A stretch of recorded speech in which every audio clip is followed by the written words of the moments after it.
Hello, brothers and sisters of the Infinite. Here we are today to read Chapter 2 of REN-SHEN Half Spirit. The chapter's name is Whispers.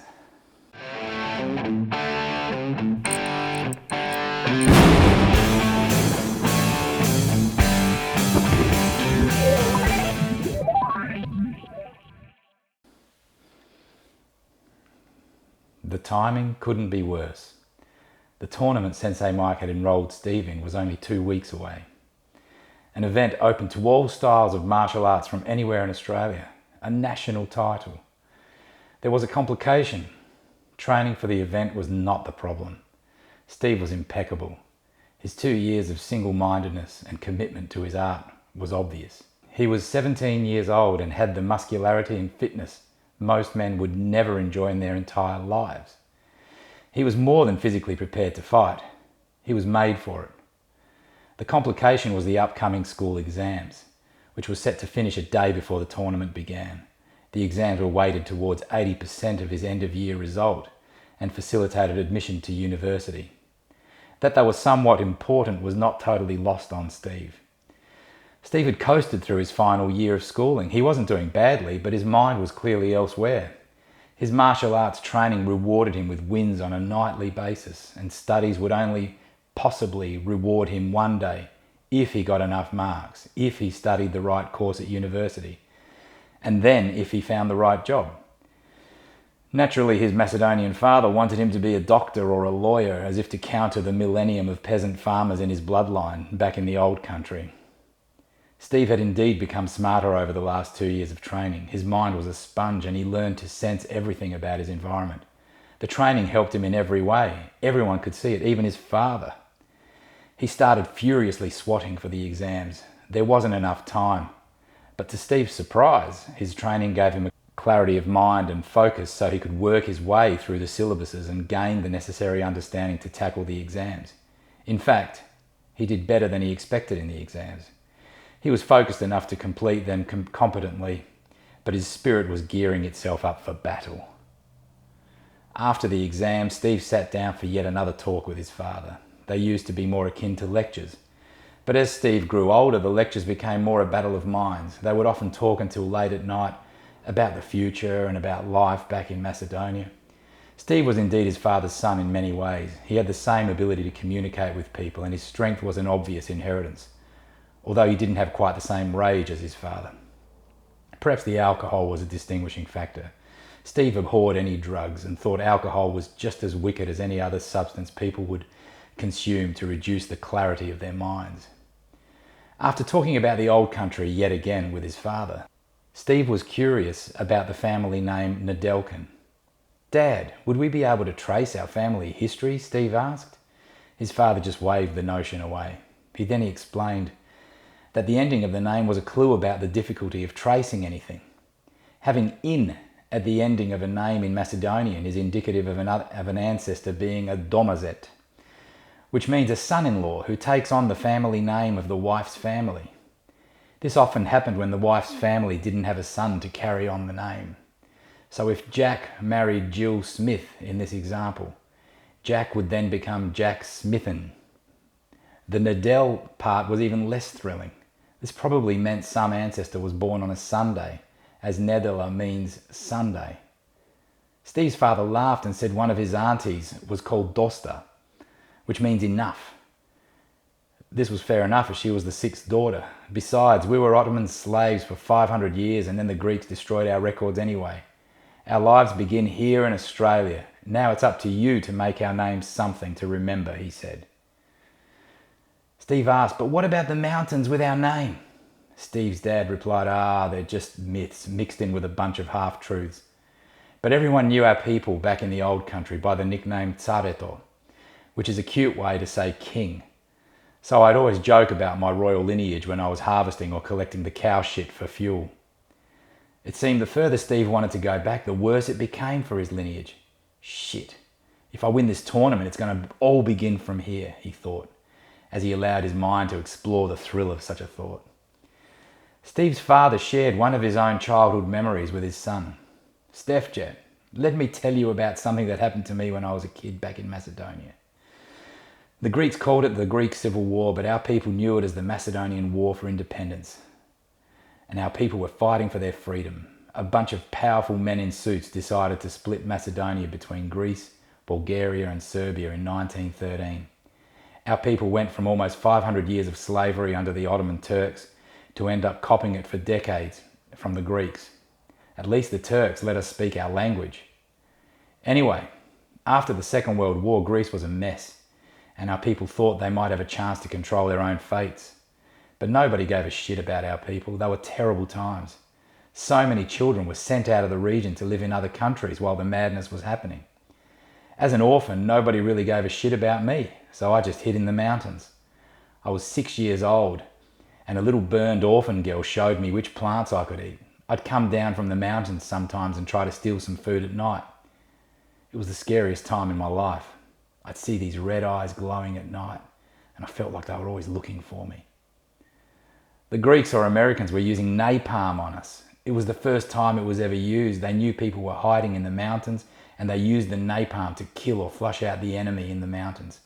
Half of the mountain range was set on fire in seconds, and the Greek army was coming up the mountain to pick off the poor bastards trying to get away from the fire. As I was running down the mountain, a Greek soldier caught me and dragged me down to his camp. The captain wanted me to tell him where others were still in hiding. I was young and stupid, and I told him to piss off. Even though I was young, I knew what would happen to traitors. I could never let my people down. The soldiers took turns threatening and slapping me. Finally, I was on the ground and one soldier aimed his gun right at me. I don't know what happened. I was so scared. I screamed as loud as I could and something strange happened. The entire mountains trembled and they lit up a bright orange colour for a brief moment. I don't know if it was a bomb nearby or something else, but the soldiers ran away from me, and not much after, I ran away from Macedonia. That changed me forever, and when I became older, all I ever wanted to do was have children of my own and protect and love them and save them from ever having to deal with the shit that I had to deal with. I will always support you, son. I'm so proud of you. I know you're going to do well. Steve had never heard the story before, and he was finally able to gain a fraction more insight into where his father's pain and rage had originated. The night before the fight, Sensei Mike cancelled the training and invited Steve to come over his place. Cancelling training was unheard of. It simply never happened, and reinforced how important Sensei felt the tournament was. Steve wasn't particularly nervous about the tournament up until that point. But that all changed with the invitation. It was the first time Steve had actually been inside Sensei's house. Steve would often visit the house and offer to mow the lawns for his sensei and ask if he could assist in any other way. But he never, ever thought about going inside, as he felt it was a violation of their relationship founded on duty and admiration and respect. Sensei Mike invited Steve to sit down in his living room. Steve bowed as he entered Sensei's home in the same way as he would when he entered the dojo. He was overwhelmed by the simplicity of the room. There was no television to be seen anywhere. There were the most exquisite prints and paintings of beautiful Japanese landscapes which seemed too nice for the walls they adorned. There were some little Daruma dolls which looked like nice souvenirs from Japan. Books were everywhere, and the titles didn't even seem to align with the kind of man Sensei Mike was in Steve's eyes. A book on Shinto and Taoism, Japanese kami, Nikola Tesla, a few about kung fu styles, books on spiritual transcendence, another with pictures of puppies. "What?" Steve exclaimed as he noticed what seemed out of order. "I can understand why you have the puppy book, but what on earth are you doing with the kung fu books?" Steve exclaimed. Sensei Mike laughed. He said, "One day, in order to become the true master of yourself, you will have to grasp the essence of the 5 ancestors of Shaolin and learn the real kung fu. You might consider going to China in the same way our spiritual fathers of Goju-Ryu did over 100 years ago." Steve was confused. He thought nothing could ever be better than Goju-Ryu. Sensei Mike made it clear that a true warrior is simply on a path to enlightenment. A warrior must master himself, and a pilgrimage to China under the tutelage of a great master would fill any gaps in the warrior's development. Sensei Mike reminded Steve he would need to learn more under the Okinawan greats first, and he would know when he would be ready to receive the path to China. Steve was flabbergasted. For the first time, he saw Sensei Mike in a new light. He asked him, "Have you been to China and completed your path?" Sensei Mike replied, "My sensei said a person never completes his path, and if they're lucky, they might receive clues about their destiny and truly righteous path. Anyway, enough about that. My path was cut short a few years ago, and maybe I've lost my chance to find it in this life." Steve needed to know why and demanded answers. Sensei was his hero, and he couldn't fathom why he hadn't pursued the path with the same determination he'd shown through every utterance and action since Steve had met him. Steve saw Sensei Mike change in that moment. He wasn't the superhuman Steve looked up to and aspired to become. He was normal and not unlike his own father. Just another man trying to make sense of the world. Sensei looked older and less assured in that moment, as if some memory was taunting him and running its blade across him, just enough to draw blood. At any point, the blade would surely kill him. Sensei Mike said, "Yeah, okay, I'll explain why, but first we must drink tea." Sensei brought the tea into the room and looked extremely somber. Following etiquette was not difficult for Steve. Sensei Mike had already shared the necessary rituals with the senior students in his classes, knowing when to bow, when to consume the traditional sweets served with the tea, how to pick up the bowl, which hand to use when placing the bowl, and the precise 90 degrees clockwise turn of the bowl. The occasion was extremely serious and poignant, precisely until Steve realised Sensei Mike was wearing a t-shirt emblazoned with the cutest little puppies you could ever see. He couldn't believe he hadn't noticed it before. Perhaps it was the solemnity of the occasion, or merely because he was actually inside his sensei's home. It wasn't often he would joke with his sensei, but seeing this huge man with his long red hair, muscles, vascularity and exquisite tattoos juxtaposed against the cutest puppy t-shirt one could possibly imagine, well, it was too much for Steve. He laughed out loud and almost dropped his tea. Sensei immediately understood why Steve was laughing and briefly smirked as he washed the tea utensils and returned them to their appropriate place. Having concluded the ceremony, Sensei asked Steve if he liked his t-shirt and whether everyone should wear them to karate classes from now on instead of their gi. Steve wasn't used to Sensei being humorous and began to wonder if he'd offended him. He apologised. "I'm sorry, Sensei. It's a cool t-shirt, but I think it's probably best if it's only worn at home. I think it would probably be better if we just keep wearing our gi at the dojo." Sensei Mike laughed louder at Steve's serious reply. And so perhaps this would be better. He took off his t-shirt and it was as though the room shrank and Sensei Mike grew in every direction. The full picture of his tattoos was revealed for the first time to Steve. His body was in fact a work of art. Tattoos full of intricacies, exquisite colours, and on the middle of his chest, that tattoo of a severed head with a knife in its mouth. It was utterly gruesome, offensive, frightening, and yet Steve couldn't look away from it. He was gobsmacked. It felt like minutes before anything was said. Sensei Mike broke the shock of silence in the room. "You've seen some of my tattoos before, and now you see the rest. You asked earlier about my path. I haven't told anyone before, but I might as well confess to you, my best student, in the hope you never make the same mistakes and learn from my tragedy. They are my pinnacle, my regret, my love, my despair, my brother, my enemy, my shame, my destiny, my failure, my direction, my undoing, my win, my loss, my life. I was lost before Japan found me. I was like you before I went to war, eager, optimistic and full of determination. But the war changed me. I did terrible things in the name of war, and I lost myself in Vietnam.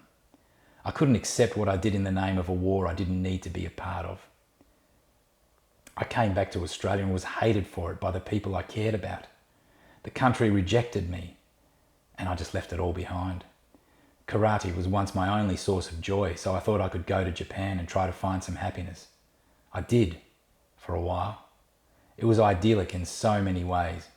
Okinawa was beautiful and uncomplicated. My sensei was amazing, a diligent and thoughtful man. He mastered the gentle way and found his path. I had a training partner, Hiro, and although we didn't have much in common to begin with, we both honed our art together and became the closest of friends. Hiro was as tall as me with a lean physique, Whatever extra strength and muscularity I had to my advantage, he countered with speed and grace. He was so charismatic. Liked and feared in equal proportions, he could have been anything with his charming demeanour and intelligence, but he was always attracted to the dark side. His associates or friends never seemed to look appropriate around him. When I arrived, I think he enjoyed the temporary change of scenery in his life. He enjoyed the purity of our training and our idealistic pursuits during those times. I'm sure they were an uplifting distraction at a formative time in his life. He introduced me to his sister, Chiasa, and I fell for her the moment I saw her. He told me how they were left to fend for themselves from an early age as their parents died in a car accident when they were young. He grew to love me as a brother, but told me he could never accept me as a brother-in-law. Too many Japanese conventions would be violated, and his sense of honour forbade it. Love being love, I had no choice but to pursue Chiasa. Her name meant 1,000 mornings, and every day I saw her, it was a blessing in my life. I felt if I could have those 1,000 mornings with her, all my past would be washed away and replaced with her gentle beauty and warmth. Hiro and I progressed through our ranks at precisely the same pace. We were training partners and brothers in our Goju-Ryu family. My secret from my dear brother was the love that was blossoming between Chiasa and myself. I was willing to do anything to endear myself to my brother Hiro. I thought that time would be my friend and he would accept me as his brother-in-law. He'd call me in the middle of the night and ask me to help him drop off some boxes. I would help without question. Sometimes we needed to sort out some low-life thugs who were harassing some important people of Okinawa. I did all of this without question. Nothing was questioned. I thought he would understand that I was necessary in his life, and his sister would be blessed to have me as a husband. By this stage, we were both extremely competent in our martial arts. I was the fittest I'd ever been, and we were both so finely tuned with each other's abilities that nobody dared to question us on our beloved Okinawan island. It was then that Hiro introduced me to Kumicho. It didn't take me long to figure out we were already serving him, and he was the leader of the most powerful Okinawan Yakuza clan. I knew precisely what was happening and I was powerless to stop it. I was being inducted into this mob of gangsters with my brother Hiro. I just couldn't disappoint Hiro. I was almost ready to ask him if I could marry his sister again, but it just wasn't the time to create any new tensions. I gave myself to Kumicho willingly. The same feelings of war dread started to enter my spirit. I'd almost forgotten how damaged I was thanks to the warm love of Chiasa. I did terrible things to undeserving people, and it seemed my body wore the mark of all those terrible deeds. Each time I thought my shame couldn't be worse, I was rewarded with another tattoo. My body became a diary, documenting my atrocities. By the time this sever head, the Namakubi, was tattooed on my chest, I was the same war machine I was back in Vietnam, and my karma was permanently damaged. Yet this beautiful woman still loved me. She believed in my goodness. She welcomed me and washed my soul time and time again. My sensei was less forgiving. He saw me for the man I had become again, and it was not long before both Hiro and I were banished from the dojo in the most degrading way. We were both stripped of our 5th Dan grades, and our names were wiped from all records held at the dojo. As anyone who knows the ways of the Yakuza, my devotion to Kumicho was absolute. I had no choice. Nothing was more important than Kumicho, and everything else was secondary in comparison to Kumicho. I was resourceful, capable, and useful as a foreigner in my often specialised role within my clan. Hiro and I became quite important within the clan, and we both had managed to retain all of our fingers. Such was our strict devotion to Kumicho. Others in our clan were less lucky.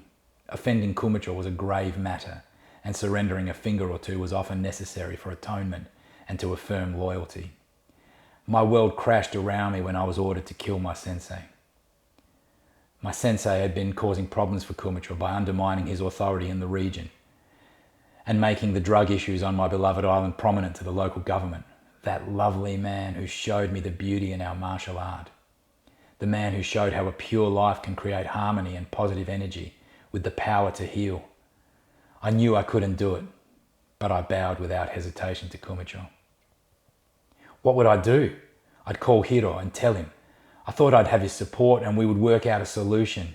If I was truthful to myself, Hiro and I were not as close as before. We were both capable men who did terrible things. I was doing things I wasn't proud of, but I was robotic in comparison with Hiro. He seemed to relish the power and pain he inflicted on the recipients of his poisonous ways. We were equals in our karate, but he had surpassed me in his desire to inflict misery and seemed to grow with every act of evil. I was shocked with his reaction. I was sure he'd support me. Our sensei used to be a breath of fresh air in both of our lives and always tried to shine the light on our paths. I was positive he'd understand why I couldn't do this. Instead, Hiro grabbed me and questioned my allegiance to Kumicho. He pulled me close and spoke in the old Okinawan language when he told me he would kill both me and Sensei if I couldn't do it. He said, "Because we are friends and brothers, I will pretend you didn't disrespect Kumicho. Just do it and don't question Kumicho's authority again. That old man deserves to die for what he took away from us anyway." I knew I wasn't going to do it. I wanted to leave. I needed to warn Sensei and I needed to hurry Chiasa away from this madness. I rushed to Chiasa and told her my intentions. My sweet love wept so deeply. She was ready to flee with me, but she knew she would never be able to see her beloved brother again. I went and gathered a few necessities and took Chiasa with me to warn Sensei. I was uneasy. Something wasn't right. If I searched a moment longer within myself, I would have known. Hiro was tracing my every step. When I reached my dojo, my sensei was standing alone in the middle of the dojo, looking calm and peaceful as always. It gave me a warm feeling of comfort just being in his presence again. I was holding Chiasa's hand and pulling her along with me as we were running inside. I managed to quickly bow as I crossed the threshold to the dojo, and as I raised my head, I was horrified to see Hiro was already there, with a gun pointing at our sensei. Hiro looked crazed. His eyes were black and his voice was screeching as he spoke in a combination of old Okinawan and Japanese, and every word was nothing more than hatred and pure evil. I knew that look. War had taught me one thing. This man was too far gone, and somebody was going to die that day.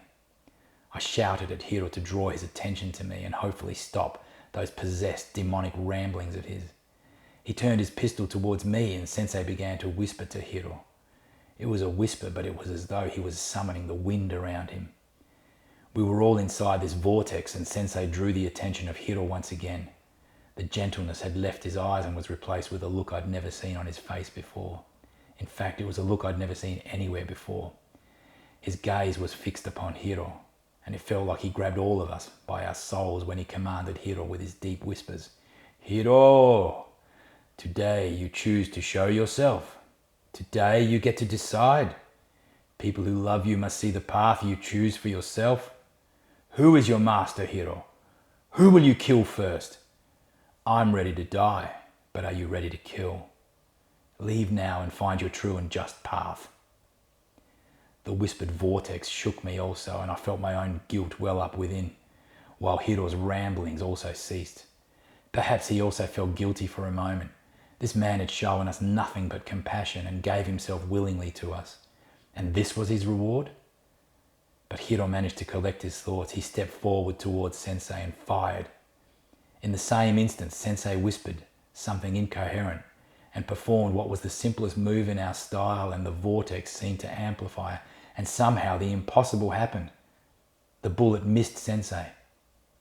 Hiro seemed as surprised as myself and Chiasa were. I launched myself at Hiro and managed to kick the gun from his hand. We fought for an eternity. He was faster before, when he was training every day and wasn't drinking as much, and my attacks managed to find him a few times. I was always a bit stronger than Hiro, but his rage helped balance the ledger this time. I'd never seen him like this before.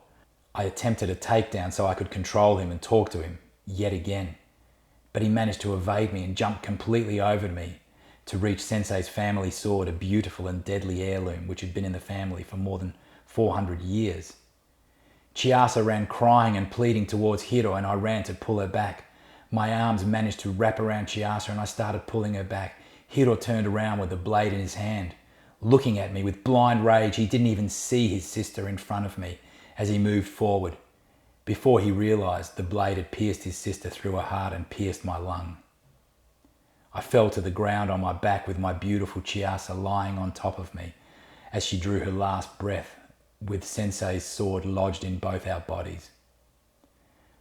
I don't remember what happened after this, but I vaguely recall the whispering vortex and Hiro's shrieks as my world faded. I was hidden away in recovery when Sensei came to see me. My lung was doing fine, but my spirit was broken. Sensei had been checking on me for weeks. He would place his hands on my chest and whisper words I never could quite understand. I could feel his purity of spirit enter me through his hands. It humbled and shamed me. He told me he had tried to summon Lohan, one of the Shaolin Kung Fu 5 ancestors, to counter Hiro's demonic rage. Sensei was despondent and equally inconsolable about the death of Chiasa as I was, but he also felt the same about Hiro. He said, "I've not fully mastered the Lohan, and I'm sure I damaged Hiro during the summoning. And I am damaged now also. They are inside me and are growing. I feel them." None of this made sense to me and none of it mattered. All of my clan would try to kill me and there was nothing keeping me there. I soon left Japan. Perhaps now you understand more about why I lost the path and why I can never return there to finish my training. Steve was not ready to hear his sensei's life story. It was too much. Yakuza, Lohan, Chiasa, Hiro, whispering vortex. It was all too much for him, and he remained speechless. Sensei Mike said, "That's enough for one day, and maybe a lifetime. Steve, your first real test is tomorrow at the tournament, and it's time for one last thing before you should go home and rest." Sensei Mike walked over to the kitchen bench top and returned with a large envelope and gave it to Steve. "What's this?" Steve asked. Sensei Mike looked quite serious and said, "Well, it's definitely nothing to worry about. Please open it now." Steve carefully opened the envelope and extracted the contents. A very official document or certificate written entirely in Japanese, an airplane ticket to Japan, and another smaller envelope addressed in Japanese. Steve could recognize a few characters, but none of it made sense. He asked his sensei what it all meant. Sensei Mike said, "Steve, I've never had a student like you, and I've never seen someone with your ability to learn such concepts with the ease you've shown. Your path must continue in Okinawa. You must find my sensei and beg for his instruction. The small envelope contains a letter to my sensei pleading for him to accept you. I've also given you a certificate for your grade. Please show it to my sensei. It means nothing in terms of your formal level. In fact, it is a certificate confirming I have nothing else to teach you. You've learned all I have and taken my best instructions. I'm honoured to have you as my student, and I know you'll be a great man in the future. You've helped me cleanse my spirit. I'm finally ready to try again to find my path. I'm very grateful to you for this. I'll organise my affairs here and then go to China and try to find the way of the 5 ancestors. Steve, if you want to wait and go to Japan after university, I understand, and we can change the ticket. But I just think now is your time, while you've such momentum in your training. My suggestion is for you to go as soon as possible. I expect you'll win the tournament tomorrow. I'd almost prefer it if you lose because you might learn something in the process. But I can't imagine anyone equal to your ability. Please go home and rest and be ready for some fun tomorrow. Actually, there's no way I want you to lose.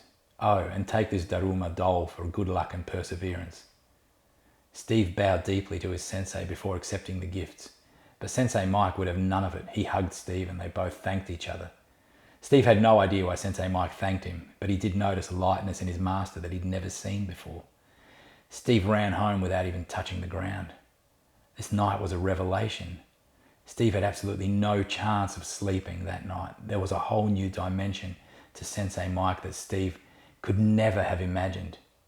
There was a future in Japan that Steve had not anticipated. Numerous thoughts played through Steve's mind. How can I leave my father alone? How can I leave my friends and dojo brothers? But Sensei Mike believes in me and says now is the best time. Let me think about it after I win the tournament. But I want to go. But Dad?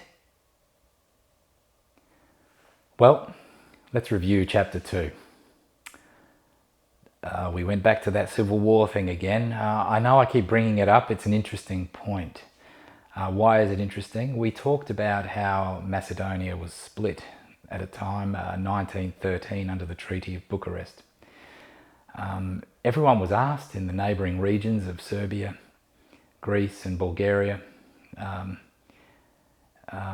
They thought, well, how much do you want of this region, and why do you deserve it? And decisions were made in back rooms about how the whole place was going to be split. The whole region was going to be split. The only people they didn't ask were the people that actually lived there.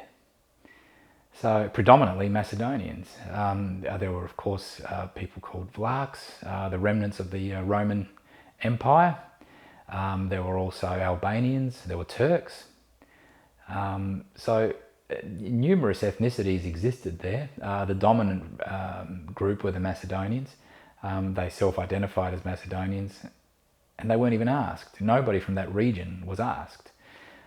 So it was very odd that this decision was made by the great powers of the world. And I think we're going to keep wondering about these great powers. And how these decisions have been made and continue to be made, often ignoring the will of the people in any particular region or place where some of these decisions are being considered for. So we then get to the Greek Civil War, and it was only a few years earlier when Stalin and Churchill were sitting in a room in 1944, where Winston Churchill wrote on a piece of paper about spheres of influence. And he created this thing called, it's referred to nowadays as the percentage agreement, or percentages agreement. And he wrote a number of countries down, and in two columns. He had one column that said Great Britain, sphere of influence, and Russian spheres of influence. And the ones that come to mind right now are in Greece, for example. Great Britain was to have a 90% sphere of influence as far as Greece was concerned, and Russia 10%. Yugoslavia was 50-50, so equal say on what happens with those pesky Yugoslavs. But Great Britain had a 90% say on what happens with those Greeks. So what did that mean by the time we got to the Greek Civil War? So the interesting point about that percentage agreement was it was a piece of paper. Churchill hands it over, just slides it across the desk to Stalin. Stalin takes one look at it. There was Romania, Bulgaria, a whole bunch of other places written on this same sheet of paper. Puts one tick on it and hands it back to Churchill. Basically agreed in a very informal way about how their spheres of influence were going to manifest themselves through these different regions of Europe. So that's kind of strange. That's not why people go to war. You don't sort of say, right, well, we've got a real grievance here. No, all of a sudden we have to start thinking about spheres of influence, why certain people have a certain say, deals in back rooms. This might become interesting to us as the novel progresses. I'm very interested in how some of those decisions get made and continue to be made. So I've kind of delved into that a little bit, and let's just say these demons that we might come across might be very powerful people that make very powerful decisions that affect millions and millions of people. So as a case in point, by the time we got to the Greek Civil War, only 3 years later, or 2 or 3 years after that meeting where the percentages agreement was informally agreed upon, we had situations where Great Britain, with their allies, the USA, saw what was happening in Greece and said, yeah, we don't accept this. We're going to exert our influence. And first time napalm was used. So they literally just poured it all over the mountains of northern Greece. and killed so many people.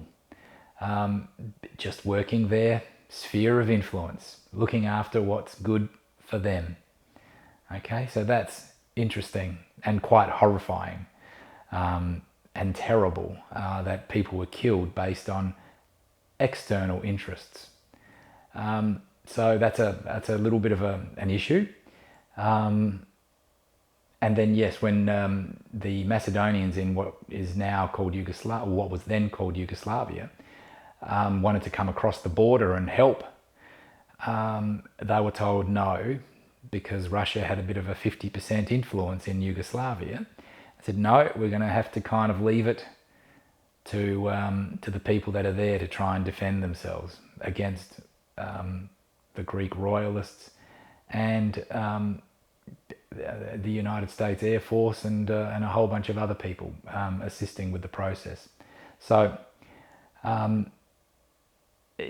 you start to understand that there's always agendas when some of these things happen, and this is not it's not like a little fist fight where two people who've got sort of equal footings try and have a go at each other and one person should win and they claim the spoils. Well, no, it's about agendas being fulfilled, longer term strategies. And so that's just an interesting observation about the Civil War and the split and whatever else. And I guess the point there is that was stressed in the book, is that there are people making these decisions. When you see a new law come through and be enacted in any country, you really start wondering which politician thought it was that crucial to present that law in the wording that it has, and where does that influence come from? I find that interesting. So you kind of then, if we look in modern times, we look at lobbyists and anyone who's influencing decisions made in parliaments around the world. There's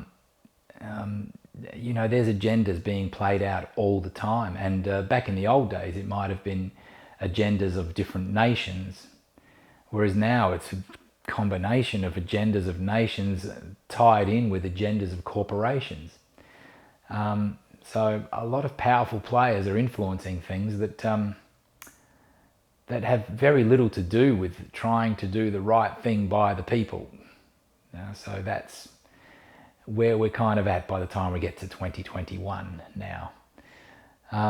So moving along, Steve visited Sensei Mike, first time in his house.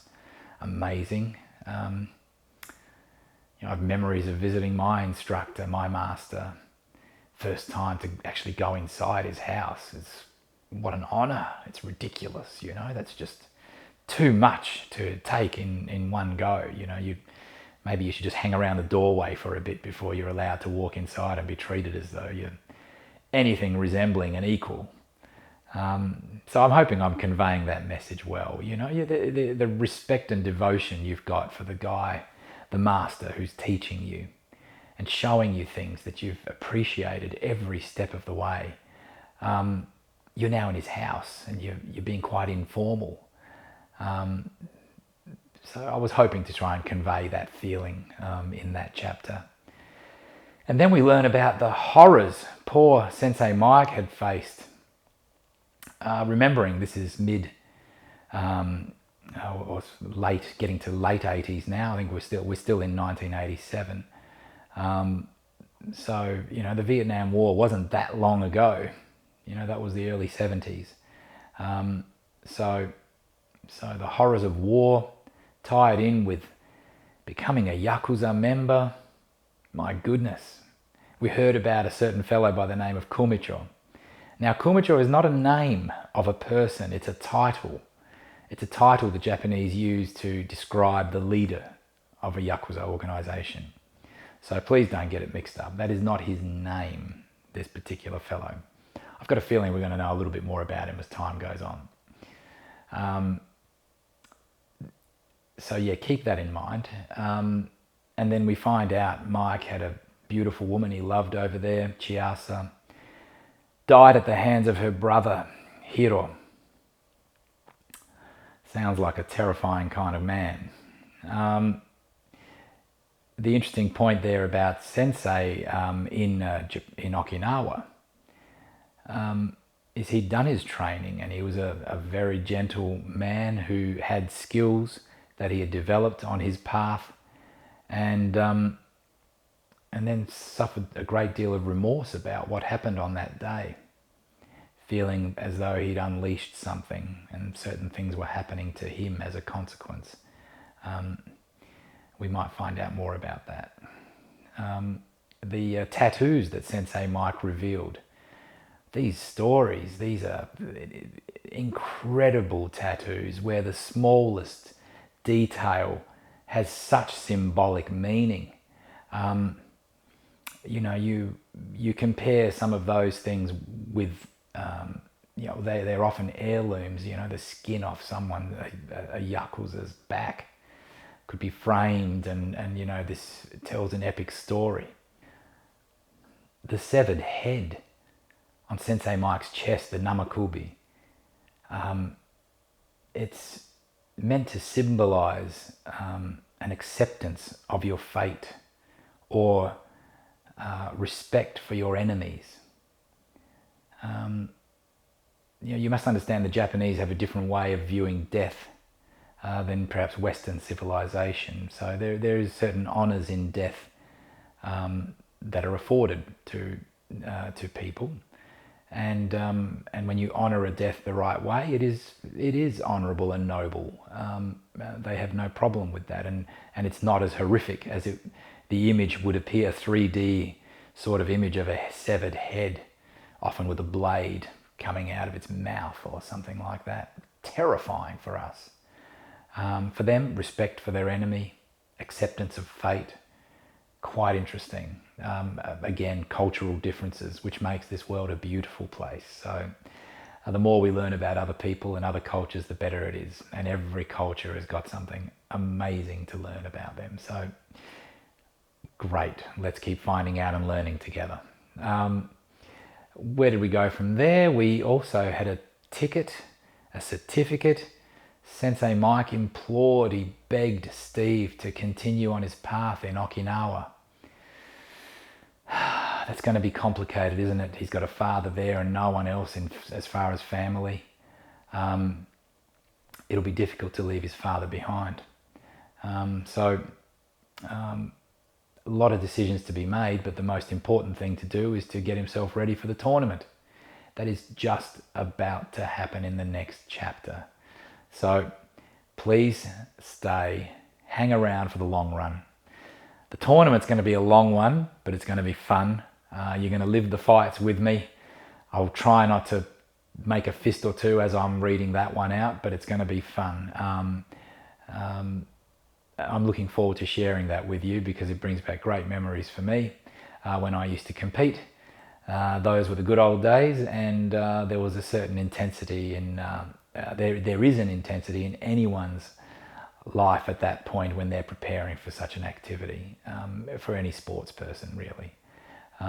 So that's going to be great fun, and I look forward to sharing it with you next time round. Here we are at the end of chapter 2. I hope you enjoyed that. There was a couple of things to learn from that, but it's all good fun. We're telling a story here. We're enjoying it. Hopefully I am. I still enjoy it. I remain eternally enthusiastic about all of this. It's been great fun for me, and it's so nice to hear from anyone who's had fun with it as well. So feel free to share. Looking forward to seeing you next time. If you haven't started subscribing yet, please subscribe. Ring that bell, and that way you know as soon as the next chapter's out. Comments are really appreciated. Looking forward to anything you might have to say, and I'm eager to interact with you. So thank you again. Thank you for your patience. See you for chapter 3 shortly.